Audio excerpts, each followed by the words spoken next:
Hello and welcome to my November Strasbourg roundup. A year that started with Charlie Hebdo attacks is sadly ending with more trauma on the streets of Paris again.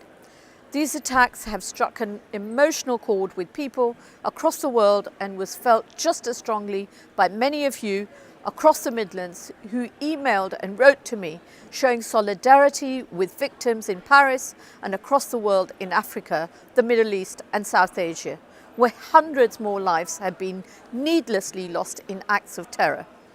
Whilst our reactions are emotional, our response must be strong, smart, decisive and seek long-term security. We know we need to learn lessons from all of these attacks on how we can ensure no more lives are lost. As Commission President Juncker said during the debate today, after 9/11, all our governments agreed to step up sharing of intelligence, yet over a decade later, nothing has been done. That is why here in the European Parliament, we need to keep up the pressure. We must learn to share information across the agencies in the EU and throughout the world without enacting Orwell's 1984. To tackle radicalisation, it's clear we must get to the root causes at home and abroad without isolating those most at risk. We have to strengthen our borders and improve security checks without turning our backs on those who are running from terror.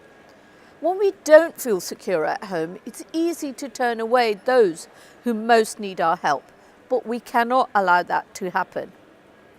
Moving on, we are still recovering from the pain of the financial crisis, and unfortunately, the ongoing steel crisis is piling on more pain on many families.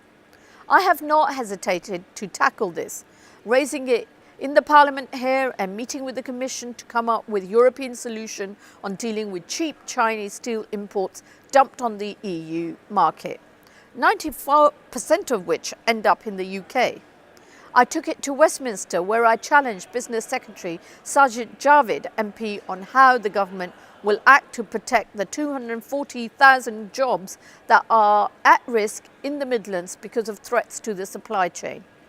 I joined the West Midlands Steel Task Force to ensure steel workers in the Midlands are given the tools they need to rebuild their careers and to discuss a strategy to protect the steel industry in the West Midlands.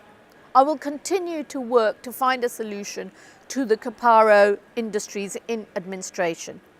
There are significant changes on the regional front. We now have an approach for the West Midlands Combined Authority, and there's a prospect of an elected mayor. We also have a new leader of Birmingham City Council, Councillor John Clancy. My congratulations to him and also to Councillor Abdul Khan, who is the new deputy leader in Coventry.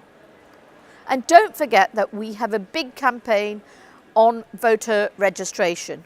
Do register, because in the West Midlands, as in the UK or the EU, your voice is key to help push through the measures needed to make this world a safer and a better place for all of us.